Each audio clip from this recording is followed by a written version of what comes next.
Hey guys, welcome back to another one. In today's video, I'll show you how to make a professional looking mockup in Canva in seconds.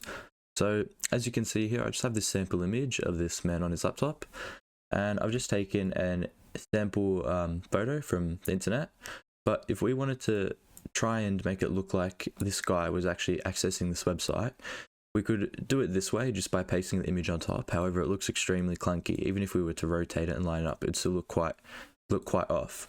All we need to do is we just need to open apps and find the Mockups app.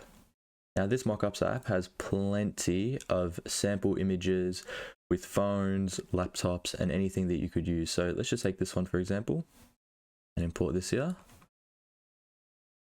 Now this field with the little clouds and the little scenery, if we were to drop an image on top of it, it actually imports it, and as you can see, just like that, only took us a few seconds.